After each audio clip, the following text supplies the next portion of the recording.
تواب الرحيم رب زدني من مستقيما وهداية نسأل لا حول ولا قوة إلا بالله لا حول ولا قوة إلا بالله العلي العظيم لا حول ولا قوة إلا بالله العلي العظيم اللهم ألهمنا لمن نعرف بأوامرك ونعرف بنهيك وانصرنا من النبيين وألهم الملائكة المقربين واخرجنا من الظلمات الوهم وافتح لنا أبواب رحمتك ولمنا أسرار حكمتك يا رب العالمين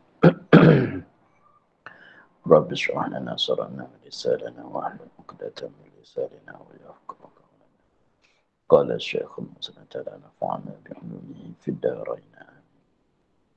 Sekarang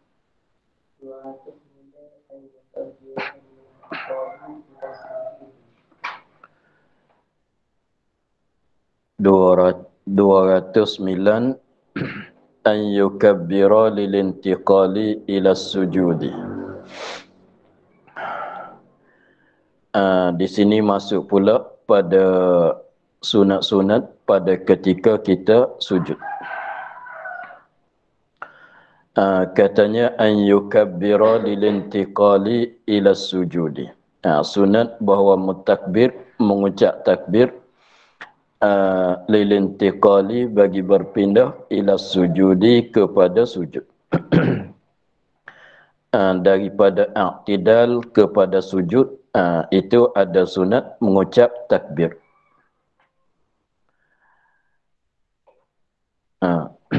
Yang ke-210 an yakuna takbiru 'inda awwalil huwiyyi. Ini sunat lain pula. An yakuna takbir, bahawa adalah ucapan takbir itu 'inda awwalil huwiyyi, di sisi awal turun. Ketika dia berdiri, mulai turun kepala kepada sujud, mulai menunduk, maka di situlah mulai mengucap takbir. 211 an yamudda at-takbira hatta yantahiya ila mawdi'is sujudi. Bahawa memanjangkan takbir. Memanjangkan takbir maknanya panjang pada lam Allah. Memanjang pada lam Allah. Allahu. Gitu. An yamudda at-takbirah, bahawa memanjang ia akan takbir, jadi akan lam pada Allah, pada takbir, panjang sampai hatta yantahiya, sehingga sampai ia ila mawdi'is sujudi, kepada tempat sujud.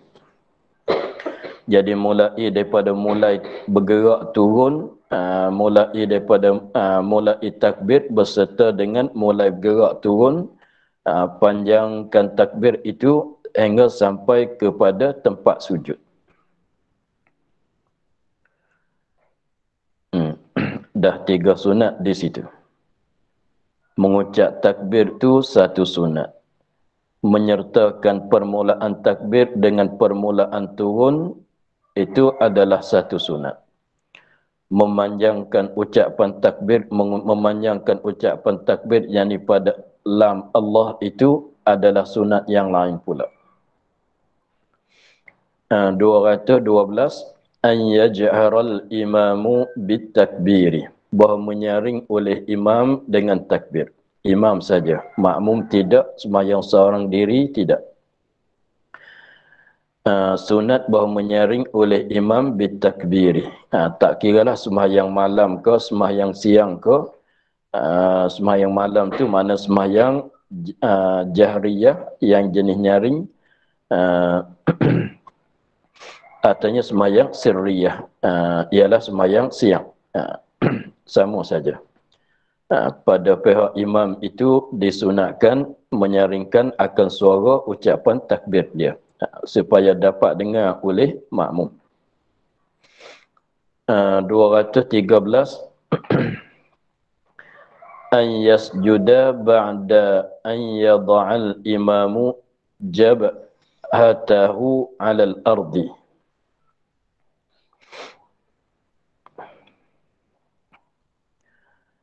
An yasjuda, bahawa sujud, yakni bahawa mulai turun sujud oleh makmum ba'da an yada'a ba'da an yada'al imamu, kemudian bahawa letak oleh imam jabhatahu, akan dahinya, 'alal ardi, di atas bumi, mana tempat sujud. 'Alal ardi, ardi itu bumi, tapi maksudnya tempat sujud.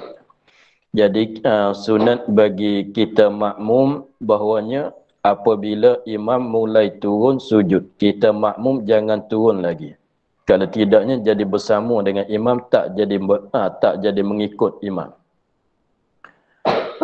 Jadi sama, tak jadi mengikut imam. Kita kena tunggu, kita makmum mesti kena tunggu sehingga imam tu letak dahinya di atas lantai, barulah kita makmum mulai turun sujud. Itu adalah sunat pada pihak makmum. Jadi apabila imam dalam i'tidal, imam mulai takbir, kita tunggu dulu. Jangan turun lagi sehingga imam tu letak dahinya di atas lantai, di atas tempat sujud, barulah kita makmum mulai takbir, mulai turun kepada sujud.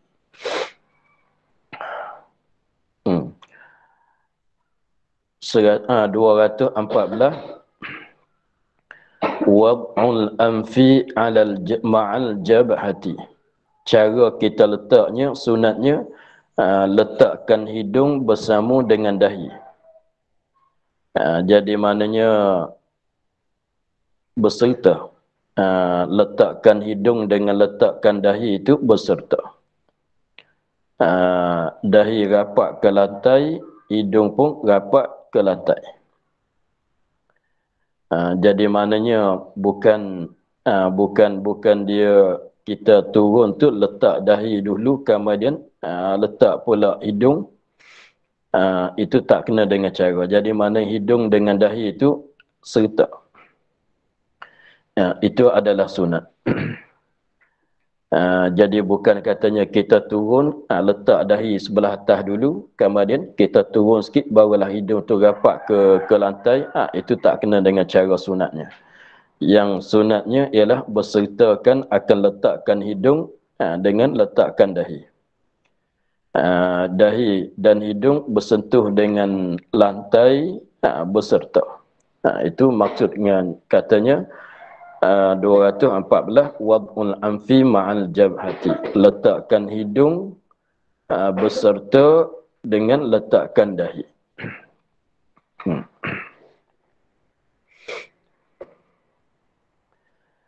215,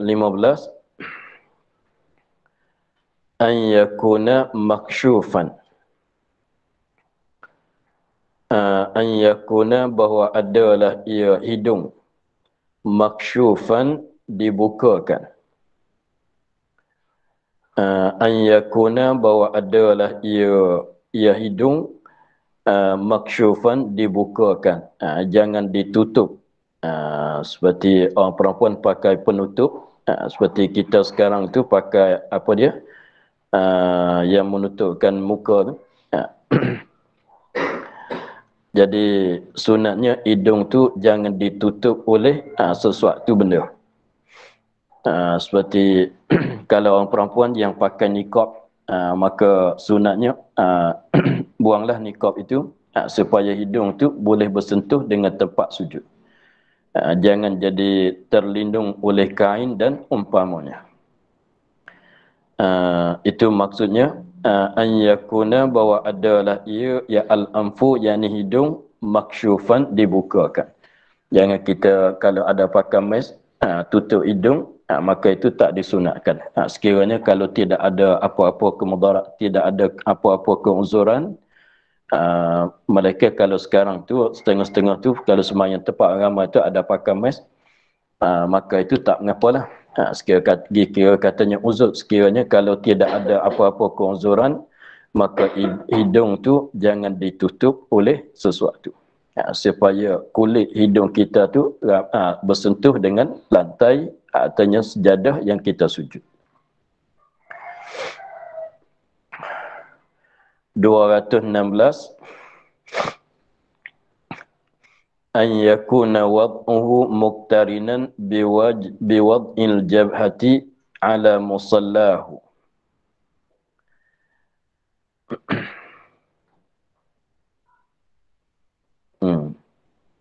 Ini nampaknya sama dengan tadi.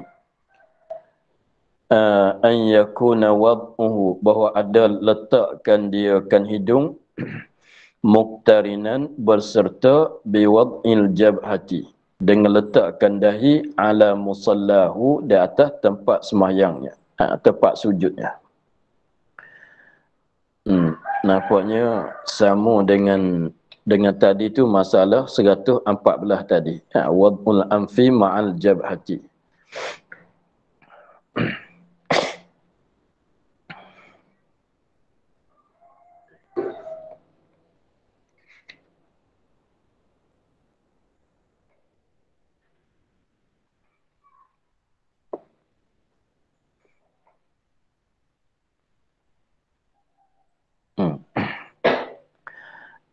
An yakuna wad'uhu, bahawa adalah letakkan hidung muqtarinan, menyertai beserta biwad'il jabhati, dengan letakkan dahi ala musallahu, di atas tempat sujud, tempat semayang, yakni tempat sujud. Sujud atas lantai ke, sujud atas sejadah ke, katalah. Jadi maksud dengan di sini tu sama. Cumanya kira katanya dahi bersama dengan hidung, hidung bersama dengan dahi. Tapi kalau masa kita buat tu jadi sertalah. Tapi dia kiranya 214 tadi tu maknanya dahi berserta dengan hidung. Adapun di sini 216 hidung berserta dengan dahi pada letak di tempat, bersertakan pada tempat sujud. 217 mura'atut tartib fi wad'ir rukbataini summal yadaini summal anfi muqtarinan bi wad'il jabhati wal jabin. 217-nya mura'atut tartib, sunat kita mura'i akan tertib. Kita buat mengikut pelaturan dia. Sunat. Mana dia fi wad'il rukbataini, pada letakkan dua lutut. Itu yang pertama. Kita turun sujud tu kita letakkan dua lutut dulu. Selepas pada letakkan dua lutut, summal yadaini, kemudian dua tangan, yakni dua tapak tangan. Selepas pada letakkan dua tapak tangan, summal anfi muqtarinan biwad'il jabhati wal jabin. Kemudian hidung pula beserta dengan letakkan jabhah, dahi, wal jabin.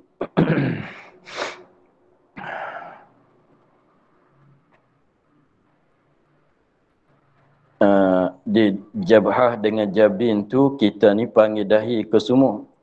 Tapi jabhah di sini, di tengah. Di tengah mulai daripada betul dengan hidung. Di tengah ni dikatakan jabhah, di tengah. Adapun dua di sini itu jabin. Jabin, sebelah ni jabin, sebelah ni jabin. Itu panggilan dia tu asing-asing.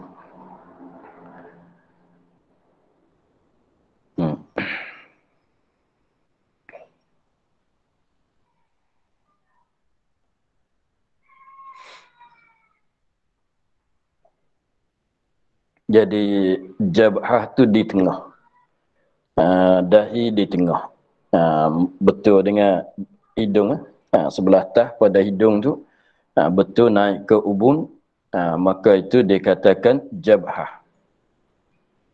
Jadi di tengah ni lah. Di tengah ni panggilnya jabhah. Itu jabhah. Jabin tu kita ada dua jabin. Ada dua jabin sebab jabin sebelah balik kanan, jabin sebelah balik kiri. Jadi di tengah tu jabhah. Di tepi dua-dua tu, kiri kanan adalah jabin.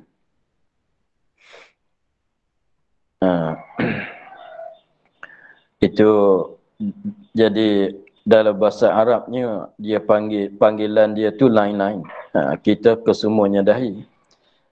Tapi orang Arabnya di tengah tu dikatakan jabhah, di tepi, maknanya sebelah kanan sebelah kiri itu, di tepi sebelah kanan tepi dahi sebelah kanan sebelah kiri itu, yang sebelah depan dahi, sebelah kiri sebelah kanan, sebelah depan tu muka, maka dikatakan jabin. Jadi kita seorang kitanya ada dua jabin.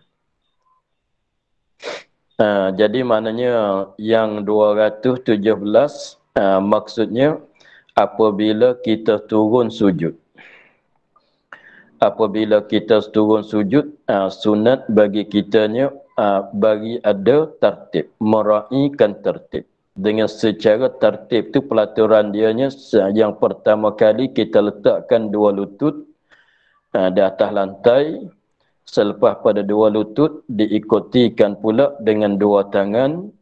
Selepas pada dua tangan diikuti dengan hidung berserta dengan dahi. Itu cara kita sujud mengikut tertib dia. Itu sunat yang lain pula.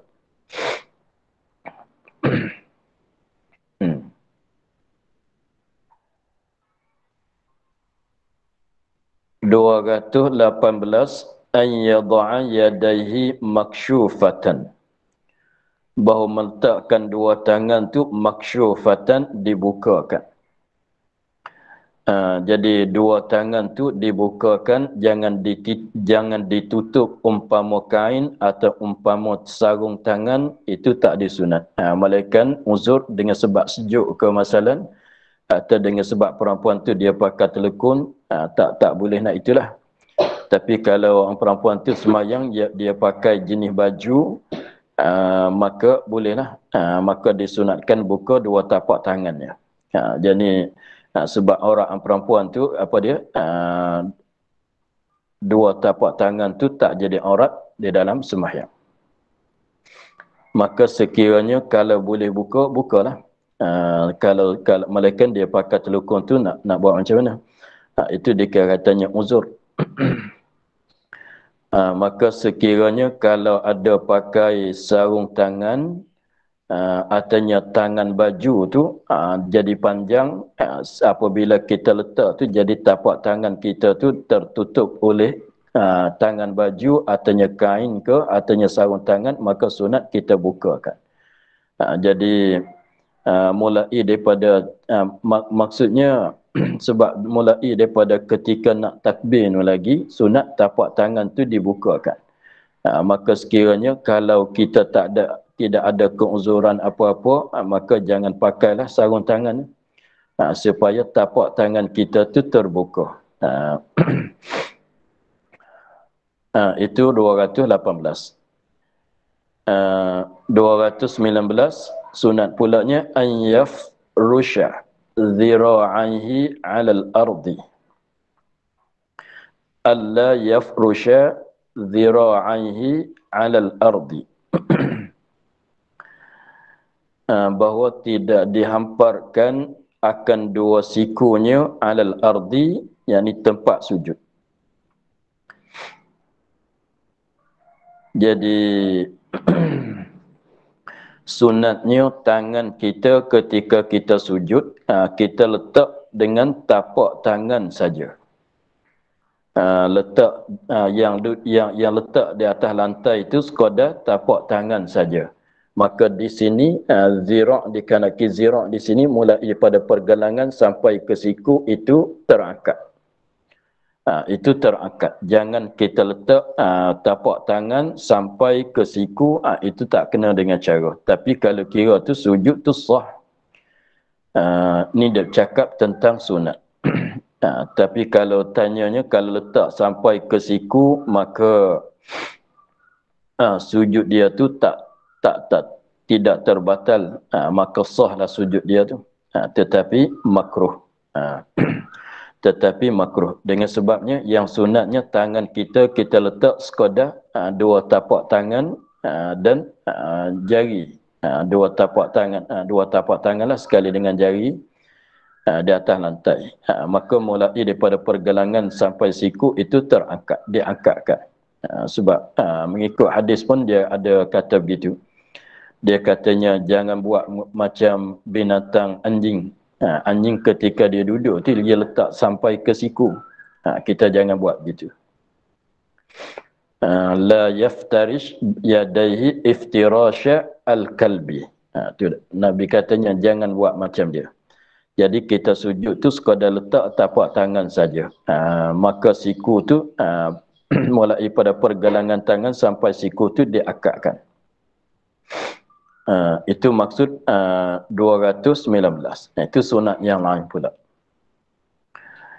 220 an yujafiyar rajulu mirfaqaihi an jambaihi. An yujafiya ar-rajulu, bahawa merenggang oleh orang lelaki. Kanak-kanak lelaki pun samalah. Kanak lelaki asalkan lelaki. Balik ke tak balik tak kira. Sama. Mirfaqaihi, yani dua sikunya. An jambaihi, merenggang akan dua sikunya orang lelaki, an jambaihi, daripada dua lambungnya. Maknanya ketika kita sujud tu jangan kita himpitkan akan dua siku tu rampak ke lambung tu, tak disunatkan nisbah bagi orang lelaki.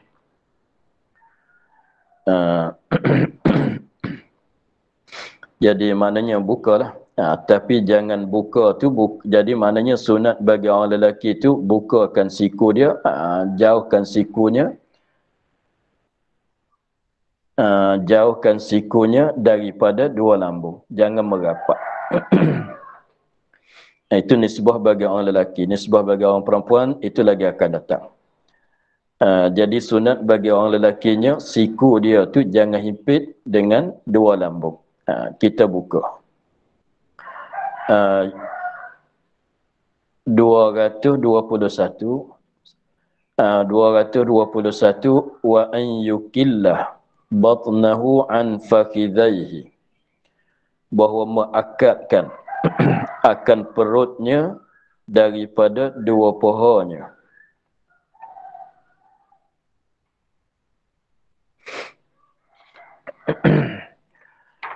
Bahawa mengakat akan perutnya orang lelaki an fakhidhaihi, daripada dua pahanya. Dengan maknanya jangan letakkan perut dia tu di atas dua paha. Jadi maknanya kena tinggilah sikit naik supaya perut dia tu tidak rapat dengan dua paha. Jadi maknanya kalau kita rendahkan jadi rapat. Kalau kita akad tinggi itu memanglah perut kitanya tak jadi rapat dengan paha. Itu kira orang biasa.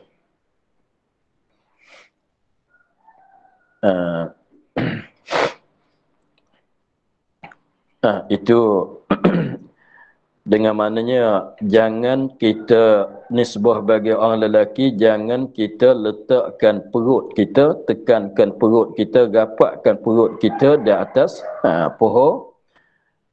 Itu tak kena dengan cara yang sunatnya. Jadi maknanya perut kita tu tak jadi rapat dengan paha. Jadi maknanya kita kena antara dahi dengan lutut tu jauh sikit. Kalau dahi dengan lutut tu dekat, dia nak jadi rapat. Dia nak jadi rapat perut dengan paha. Jadi mana dahi dengan lutut tu kena jauh sikit. Lagi pulanya sebelah belakang ni, sebelah hujung ni, maka ditinggikan.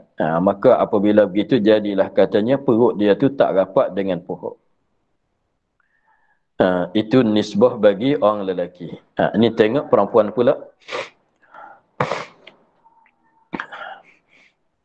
An tadummal mar'atu ba'daha ila ba'din. An tadummal mar'atu, bahawa menghimpit oleh perempuan setengahnya kepada setengah. Ini setengah badannya kepada setengah. Dengan maknanya dua siku rapat dengan lambung. Jadi dua perkara di sini. Jadi berbeza orang perempuan dengan orang lelaki pada dua perkara tadi. Orang lelaki siku dengan lambung dibukakan, tetapi nisbah bagi orang perempuan siku dan lambungnya dihimpitkan, dirapatkan. Dan perutnya dan pohonnya dirapatkan juga. Jadi perut tu rapat dengan pohon, tapi bukan dengan semua pohon lah, maknanya dengan umbi pohon tu. Dengan umbi pohon maka dirapatkan perutnya, jadi maknanya orang perempuan tu tak boleh nak akad tinggi sangat sebelah hujung. Tak boleh nak tinggi sangat. Sekiranya kalau akad tinggi jadi perutnya tak rapat dengan pohon pula. Itu akas cara dia. Sebab jadi maknanya sebab apa boleh sunat gitu, sebab katanya orang perempuan sekiranya kalau jadi kita ni, kita orang Melayu ni tak nampak rupa sangat. Katanya kenapa kena begitu, sebab kita biasanya orang perempuan tu pakai telekun. Jadi tangan duduk sebelah dalam. Tangan baju apa semua duduk sebelah dalam telekun semua. Tetapi cuba kita bayangkan kalau orang perempuan tu sembahyang dia pakai baju, maka sekiranya kalau dia pakai baju tu, kalau dia buka siku tu jadi terbuka. Sekiranya, tetapi kalau dia himpitkan siku dia dengan lambung jadi terlebih tertutup. Begitu juga perut dianya rapat dengan umbi pohon. Maka itu terlebih tertutup. Begitulah.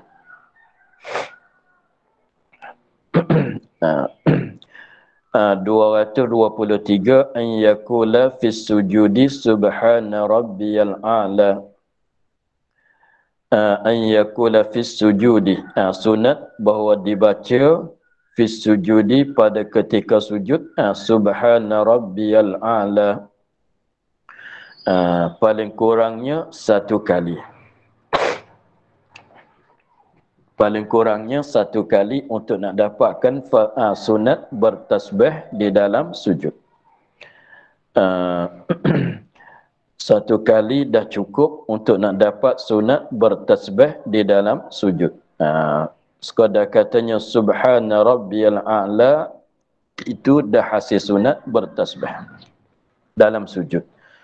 Maka sunat pulanya kita tambah wa bihamdih. Sunat kita tambah di belakang tu, selepas pada subhana rabbiyal a'la, wa bihamdih. Tambah wa bihamdih itu sunat yang lain pula. Sunat yang lain pula. Sekadar katanya subhana rabbiyal a'la dah satu sunat. Sebab sunat kita bertasbih pada masa kita sujud. Sebab sunat kita bertasbih pada masa kita sujud. Kemudian disunat pula kita tambah wa bihamdih. Kenapa sunat begitu? Cuba kita tengok dalam ayat Quran tu, ya banyak dia sebut fasabbih bihamdi. Fasabbih bihamdi. Fasabbih, maka hendak bertasbih oleh kamu bihamdi, serta puji. Jadi tasbih dia akan disunatkan berserta dengan suji. Apa dia dalam surah Baqarah, nahnu nusabbihu, apa ya? Nahnu nusabbihuka bihamdi. Nahnu nusabbihu bihamdi. Fasabbih bihamdi fasabbih bismi rabbikal, apa dia? Iza ja'a nasrullah, apa dia? Fasabbih bihamdi rabbika. Itu banyak. Kita cuba kita perhati dalam ayat Quran tu, dia banyak sebut apabila sebut tasbih disertakan dengan puji. Apabila sebut tasbih sunatnya disertakan dengan puji. Sebab itulah apabila kita tasbih sama dalam rakaat, sama dalam i'tidal, maka sunatnya kita ada sebut puji juga. Jadi dia dengan secara umum lah. Dengan secara umum, tak kira di dalam sembahyang, tak kira di luar sembahyang, apabila kita bertasbih sunat kita ikuti dengan puji. Itu dengan secara umum. Tak kira di luar sembahyang atau di dalam sembahyang, setiap kali kita tasbih disunat kita mengikuti dengan puji. Sebab banyak ayat Qurannya sebutnya begitu. Fasabbih bihamdi. Fasabbih bihamdi. Maka hendak bertasbih oleh kamu serta memuji. Sebab tu disunatkan kita bertasbih dengan sunat kita tasbih dan sunat pula ikuti dengan puji. Sebab itulah katanya sunat tambah wa bihamdih.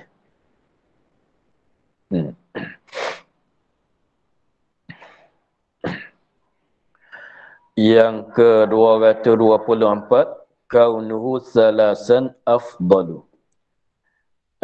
Keadaannya keadaan tasbih, subhana tu subhanallah, subhana rabbi, itu dikatakan ucapan tasbih. Subhanalladzi asra bi'abdihi, ada mulai dengan kata subhana tu dikatakan tasbih kesemuanya. Di hujung tu nak kata subhanallah ke subhana rabbi ke, artinya mana-mana sekalipun. Jadi apabila dimulai dengan tasbih, kama daripada lafaz subhana tu ada sebut nama Allah ke, ada sebut sifat Allah ke, subhanal qadiri ke, subhanal alim ke, maka itu dikatakan ucapan tasbih. Maka apabila kita mengucap tasbih, disunat kita ikuti dengan puji, tahmid, wa bihamdih. Habis di situ 224, kaunuhu kaunut tasbih salasan, 3 kali, afdalu. Kalau ambil 3 kali itu terlebih afdal. Kalau sekali itu mana sekurang-kurang sunat tasbih. 1 kali itu sekurang-kurang sunat tasbih. Adapun 3 kali sekurang-kurang afdal. 1 kali itu sekurang-kurang sunat. Kena kata begitu. 1 kali adalah sekurang-kurang sunat. 3 kali adalah sekurang-kurang afdal. Masuk dalam afdal dah, tetapi yang rendah. Afdal yang paling rendahnya ialah 3 kali. Afdal yang paling sepenuh ialah 11 kali. Tetapi ini kalau kita sembahyang seorang diri, artinya kita jadi imam yang redha oleh makmum dengan memanjang. Maka bolehlah kita nak melebihkan sekiranya kalau siapa yang jadi imam yang makmum dia tu tidak redha dengan memanjangkan akan sembahyangnya, maka tak boleh dia lebih daripada 3 kali. Itu sebagaimana maklum dalam bab cara jadi imam.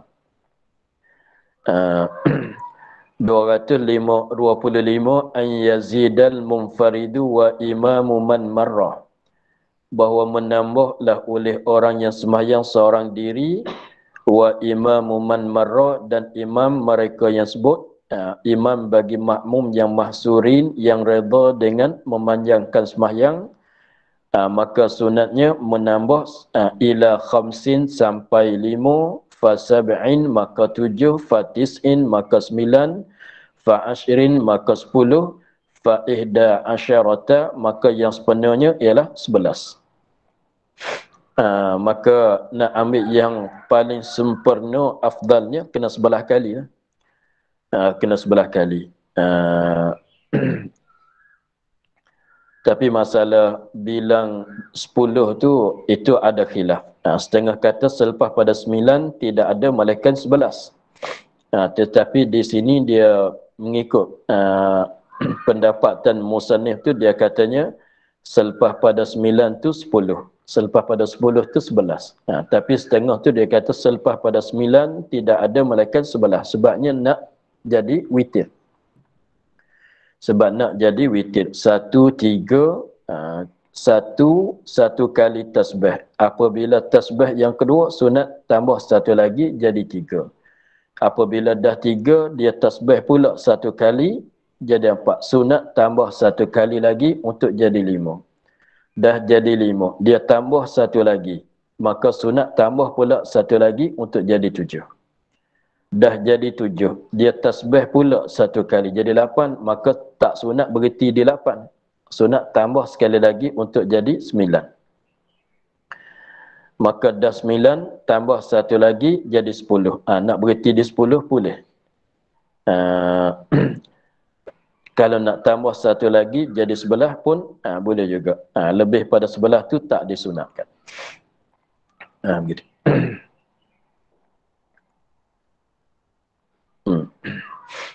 226 an yazida aidan subhanakallahumma rabbana wa bihamdik Allahumma ighfir li subuhun qudusun rabbul malaikati war ruh Allahumma laka sajadtu wa bika amantu wa laka aslamtu sajada wajhi lilladhi khalaqahu wa sawwarahu wa syaqqa sam'ahu wa basarahu bihaulihi wa quwwatihi tabarakallahu ahsanul khaliqin. Jadi selepas pada kita bertasbih, sunat kita tambah subhanakallahumma, subhanakallahumma hingga akhir.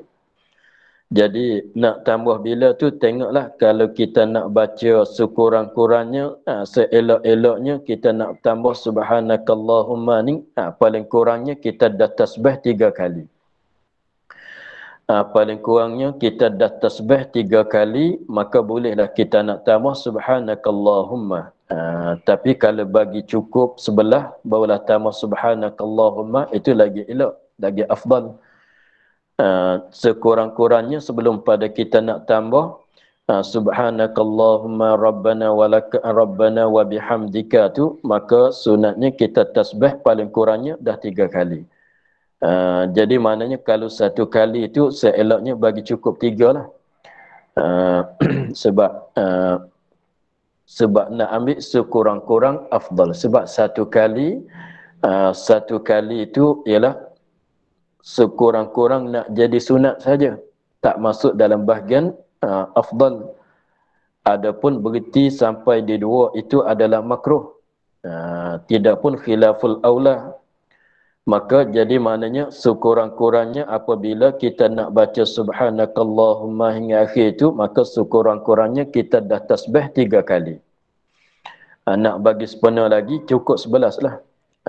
Jadi 5 lebih pada 3, 7 lebih pada 5, 9 lebih pada 7, katalah. Jadi maknanya seeloknya sekurang-kurang kita tasbih dah 3 kali, bolehlah kita nak tambah subhanakallahumma. Subhanakallahumma, maha suci engkau, Allahumma, wahai ya Allah, Rabbana, wahai Tuhan kami, wa bihamdika, dan dengan pujikan dikau, Allahumma ya Allah, ighfirli, ampunlah bagi aku, subuhun qudusun, subuhun Allah yang maha suci, kudusun mana sama, suci daripada kekurangan, Rabbul malaikati war ruhi, Allah itu adalah Tuhan bagi segala malaikat, seluruh malaikat, semua malaikat, dan ruh ialah Jibril. Tanazzalul malaikati war ruh, ruh tu ialah Jibril. Allahumma ya Allah, laka, kerana engkau, untuk engkau, sajadtu, sujud ulaku, wa bika amantu, dan dengan engkau sajalah beriman ulaku, wa laka aslamtu, dan bagi engkau berserah ulaku, sajada wajhi, telah sujud oleh muka aku, lilladzi, bagi Tuhan yang khalaqahu, yang menjadikan dia akan muka. Jadi muka aku dah sujud kepada Tuhan yang menjadikan dia kan muka. Wasawwarahu, dan merupakan dia kan muka, yang mana Tuhan kita merupakan muka kita. Jadi muka kita ada berrupa-rupa. Wasyaqqa sam'ahu wa basarahu. Wasyaqqa, mana belah, buka. belah artinya buka, sam'ahu wa basarahu. Ya, sebab mata kita tu jadi macam dibelahkan. Kalau tidak macam ni, syaka tu macam kita nak makan buah durian tu. Macam kita nak makan buah tebikai tu. Nak makan tebikai tu mesti kena belah dulu untuk nak ambil benda isi dia sebelah dalam. Maka mata telinga kita tu seolah kata dibukakan, dibelahkan, sebab tu jadi berungguh. Mata kita pun kita boleh celat, boleh buka mata kitanya, boleh pejam, boleh muka dengan sebab Allah Ta'ala dah syakkah. Kalau tidaknya dia tak jadi terbuka oleh mata kita. Bihaulihi wa quwwati, dengan dayanya dan kekuatannya. Bihaulihi, dengan hilahnya, hilah Allah Ta'ala, dan kekuatannya. Tabarakallah, maha suci Allah. Tabarakallah, ini makna maha suci. Tabarakallah, maha suci Allah. Ahsanul khaliqin, seelak-elak yang menjadi. Allah lah apabila dia buatkan apa-apa, buat dengan secara elok. Benda yang dia buat tu semuanya comel ke semuanya. Abi 227 an yazida, ni sunat lain pula. Allahumma sajada laka siwadi wa khayali wa bika amana fuadi abu'u bi ni'matika alayya wa hadha ma janaitu ala nafsi ya azimu ighfir li fa innahu la yaghfiru dhunuba illa anta. Sunat ini, sunat yang lain pula kita tambah pada ketika kita sujud, selepas pada kita bertasbih. Jadi maknanya dua-dua ni 226, 227, kalau boleh baca kedua-duanya lagi elok. Kalau kita ada hafal kedua-dua bacaan itu, dua-dua doa itu lagi elok. Tetapi kalau nak ambil mana-mana satu pun boleh juga. Kita ambil yang 226 atau 227, mana-mana satu pun boleh juga. Begitulah. Tapi kalau hipun kedua-duanya, yang 226 pun kita ada baca, 227 pun ada kita baca, itu lagi afdal.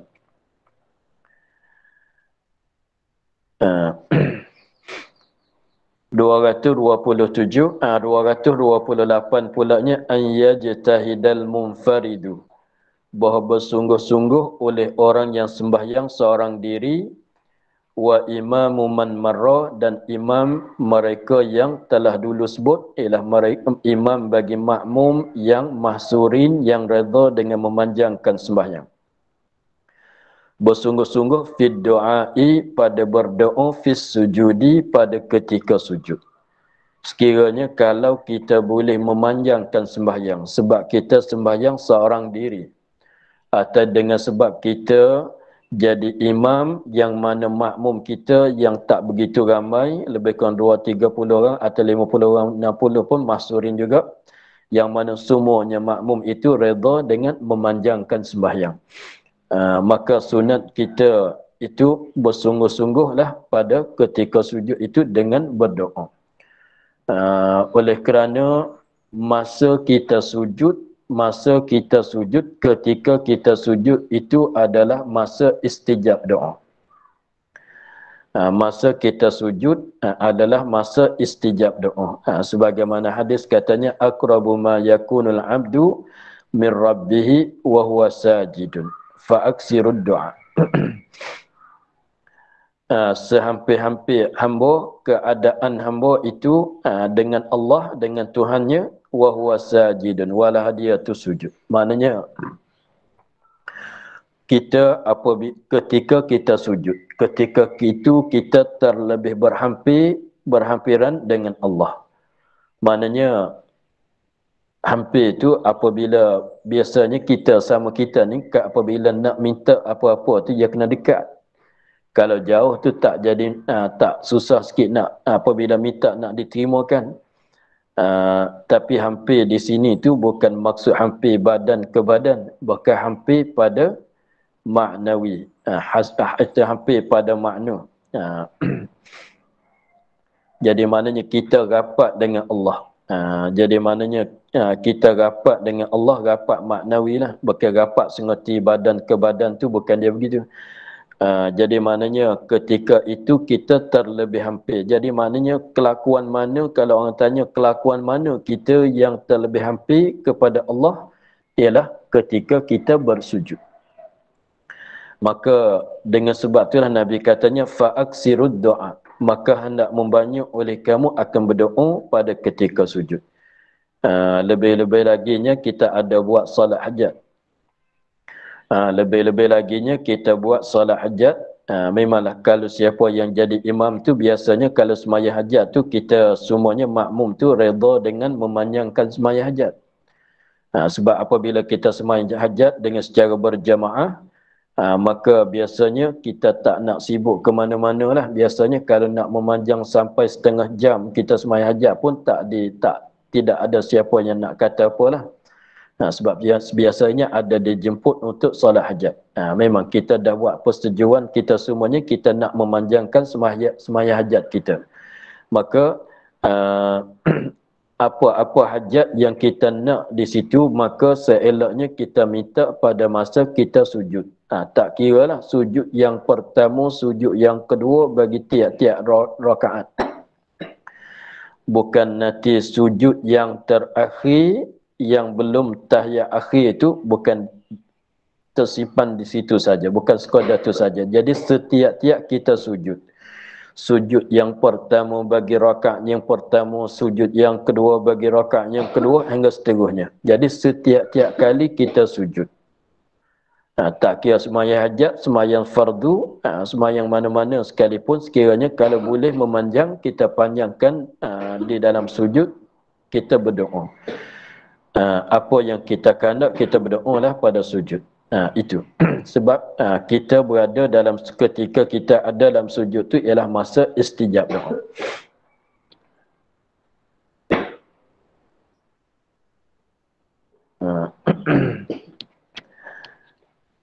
Kalau terlupa nak, tak ada tempat nak ganti ya. Maka nanti berdoa selepas pada sembahyang lah. Sebab berdoa selepas pada sembahyang pun setengah pada tempat istijab doa juga. Tapi dah terlupa nak buat macam mana, tak boleh nak ganti ya. Tapi nanti boleh kita nak berdoa selepas pada sembahyang pula. Jadi maknanya nak ganti doa pada ketika duduk tu, sebab doa yang dibaca pada ketika duduk tu doa lain pula.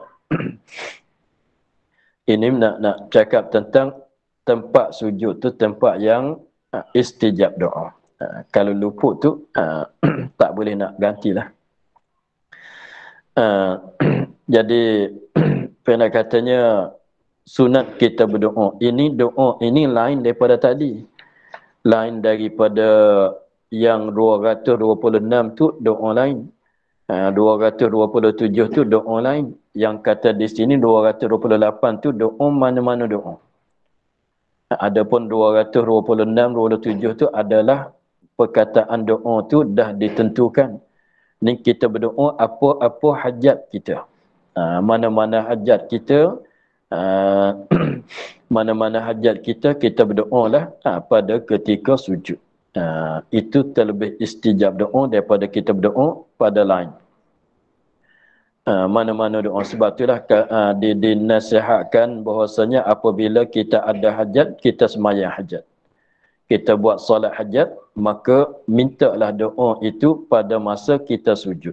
Selepas pada kita beri salam nak berdoa pula, itu satu doa, satu tempat pula. Tapi yang pentingnya seboleh-bolehnya kita doa, jangan nanti nak berdoa ketika selepas pada beri salam sajalah. Apabila kita nak buat solat hajat tu, kita panjangkan sujud, selepas pada kita tasbih, kita berdoa. Tapi kalau mengikut Imam Nawawi dalam kitab Azkar, dia ada sebut, seperti kata tadi, kalau kita nak berdoa, mana-mana hajat kita nak berdoa, maka lebih aulanya kita tasbih dah 3 kali. Walaupun tak sampai 11, walaupun tak sampai 11 sekalipun, sekurang-kurangnya kita dah tasbih 3 kali. Subhana rabbiyal a'la, subhana rabbiyal a'la, atau ditambahkan wa bihamdi, boleh 3 kali. Lepas tu kalau nak berdoa lah di situ. Kalau nak baca mengikut doa yang 26 pun bacalah. Kalau nak baca, nak tambah lagi 27 tu, 227 pun bacalah. Tapi kalau tak nak baca doa yang 26, 27 tadi, maka tak mengapa. Selepas pada tasbih 3 kali, kita minta doa lah. Sekiranya kita kata nak memanjang juga semayang, tapi tak boleh panjang, begitu panjang sangat, ada urusan lain lagi, maka kita tasbih 3 kali. Kita tasbih 3 kali atau lebih banyak daripada 3 kali, maka doa lah apa-apa doa yang kita baca. Itulah. Jadi itulah pentingnya pada masa kita solat hajat tu, kita berdoa lah dalam masa sujud. Tapi biasanya setengah orang tu dia sujud panjangkan berdoa sujud tu pada ketika sujud yang kedua, bagi rakaat yang kedua saja. Itu rugilah. Kalau kita ada hajat yang penting, kita berdoa setiap-tiap kali kita sujud. Tak kira rakaat mana-mana sekalipun, tak kira sembahyang mana-mana sekalipun. Sekiranya kalau ada boleh memanjangkan sembahyang.